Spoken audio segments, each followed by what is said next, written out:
Hey there, welcome to LSAT Demon Daily. I'm Nathan Fox, that's Ben Olson. Together we're the founders of LSATdemon.com and our weekly podcast, Thinking LSAT. Got an email here from Caleb. The subject line is advice for a bad undergrad GPA almost 10 years ago. Yeah, I'm curious what your bad GPA is. We get a whole range of opinions about what is bad. But anyways, Caleb says, hi, Ben and Nathan. I recently began looking into the possibility of attending law school and discovered your podcast as I researched the LSAT and resources for studying. I was hoping to get some advice from you on the best way forward to pursue a law degree, especially now having the goal to go to the best possible school for free. The best school possible for free. In my undergrad years, I frankly didn't take school or learning seriously and developed bad habits that damaged my GPA. I was a smart kid, but didn't work hard and ended up with a 2.68. Yep, that's bad. I left school early to accept a job, fully intending to knock out my last couple classes online that summer. Life happened and I wasn't motivated, so I never did. Fast forward to 2020, and through the help of a personal mentor / tutor, a love for learning was ignited, and I finished out my final classes, easily getting A's in all three. I wish I would have talked to Caleb before Caleb graduated. Yeah, take more than just 3 classes. Well, if you didn't file for graduation yet, you might be able to. But if you filed, you probably did. You just finished it during COVID. Yeah. You Caleb, you potentially could have rehabilitated your 2.68 a little bit, but I don't know. It would take kind of a long time, wouldn't it, Ben? You'd have to do like a year of straight A's. Yeah, it would take some time, but you'd have more A's to show, right? You could say, hey, look, I have a whole semester it would have rehabilitated the 2.68 somewhat, right? If you can get that to a 3.0 somehow. Yeah, get it above 3 and then show a solid year or whatever of A's. That's better than 3 A's. 3 A's sounds like, hey, I hyper-focused on school, I dipped in, I got my A's and I left. A whole semester, a whole year of A's shows more. Yeah, I agree. Anyways, I looked into pursuing a graduate degree at the time, but it wasn't right for my family then. At this point, it looks like it's time to move on to something new, and my wife and I have been quite drawn to my pursuing law, but we want to do so wisely. I'm now 30 years old and hopefully much wiser, but understand my past poor habits and decisions could make this difficult. I took a blind test on the Demon website today and scored a 161. If I had to self-evaluate, I believe that many of the questions I missed were simply a result of running out of time and being unfamiliar with the testing style. Wow, a 161 cold is gold. Yeah, if that's what he meant by blind, which I think he did. With no prep, that's an excellent starting score. Yeah, Caleb continues, as I reviewed the test, I was able to get most of the questions correct the second time around.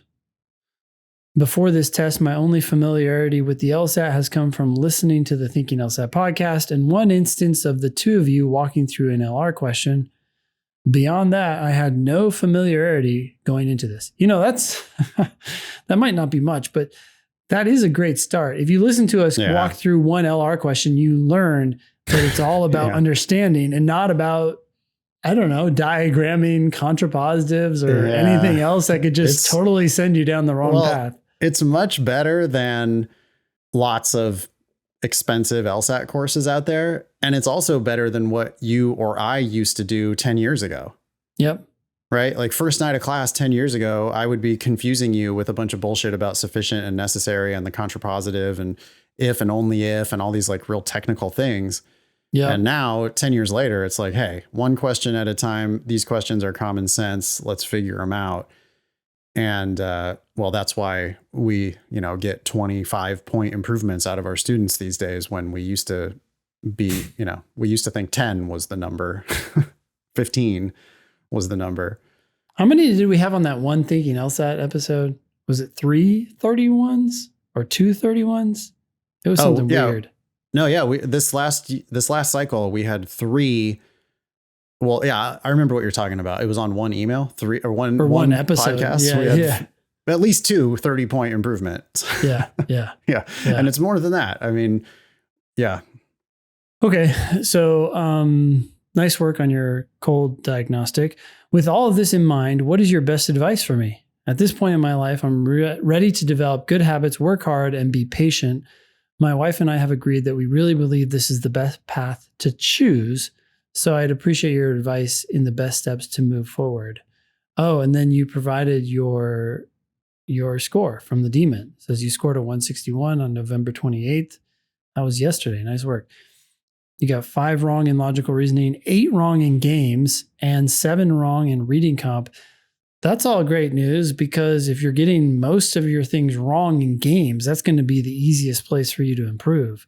So look, you are going to do very well on this test if you work hard, which it sounds like you're committed to doing. That's your best way out of this. Get the best damn score you can get. What was your GPA, Nathan? 2.54. Okay. So you had a lower GPA than Caleb. You got a 179. In my undergrad years, I frankly didn't take school or learning seriously and developed bad habits that damaged my GPA. So you and Caleb are brothers in that sense. Yeah. With that diagnostic, Caleb, I think you should insist on a 175. I don't think anything less than that is going to accurately indicate your aptitude for the test. If you've got the work ethic to do it. Games is your weakest section, which makes you an even better than normal candidate for improvement. You left 8 points on the table there. Your accuracy across the board, Caleb, is not quite as good as what I would be looking for. 80% is okay on logical reasoning, reading comp, not great.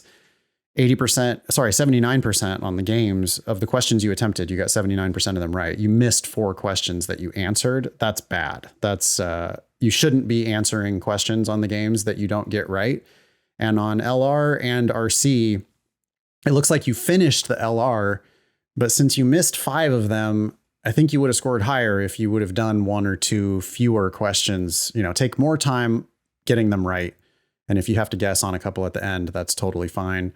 Reading comp, it looks like you didn't quite finish. So you had a couple points that you left on the table because you didn't finish. That's fine. The 5, though, that you attempted and missed, those are the ones that you've got to slow down during the actual test and just make sure you get them right. So don't be afraid of a couple guesses at the end. You can score in the 170s with a couple guesses at the end. You can't score in the 170s when you're missing, 20% of the questions you attempt. Yeah. Caleb asks here, I'm ready to develop good habits, work hard, and be patient. And I think, he was asking what his best path forward is, but I would say that when it comes to developing good habits, that means consistently studying 1 to 2 hours a day. And when you're studying, making sure you're doing what really matters. And that is doing an official question and then learning as much as you can about that question to the point where you understand it. Once you understand it, then you can move on to the next question. It's not about, how many questions can I check off here? I'm a hard worker, so I did this many questions. It's how many questions can you learn when you sit down to study? Yeah, the good habit would be review thoroughly the questions you've missed, then consider doing new questions. Yep. It's hard work, but bad habit to just sit down and do question after question after question and not actually learn anything from it. Yeah. Caleb did say, as I reviewed the test, I was able to get most of the questions correct the second time around. Does that mean that Caleb has learned the maximum that he can learn from that question? That he's learned the maximum? What? The maximum. Does that mean that he's learned as much as he can learn? No, absolutely not, right? Just because you got it right the second time doesn't mean you now understand it. You really have to decide, could you explain this to someone else?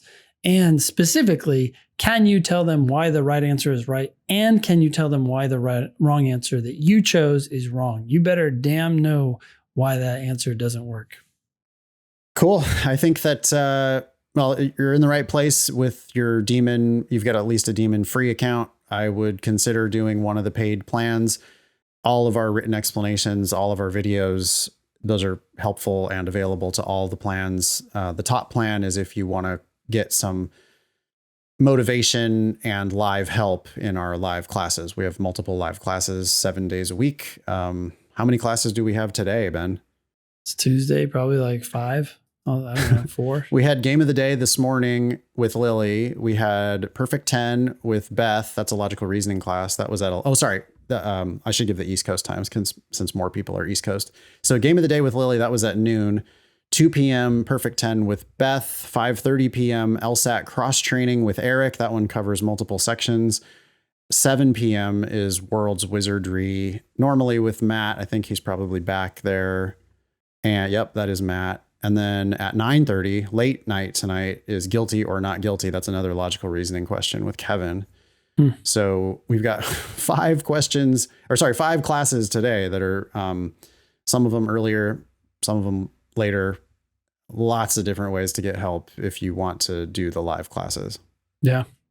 For me, that shit is just motivating. Like I like being able to sign up for stuff that I can go show up to. It makes work less. It makes it less shitty. Yep. Anything more for Caleb? No. Good luck. Thanks, Caleb. Email daily@lsatdemon.com if you'd like to ask us a question or share some LSAT or law school admissions news. Thanks for listening.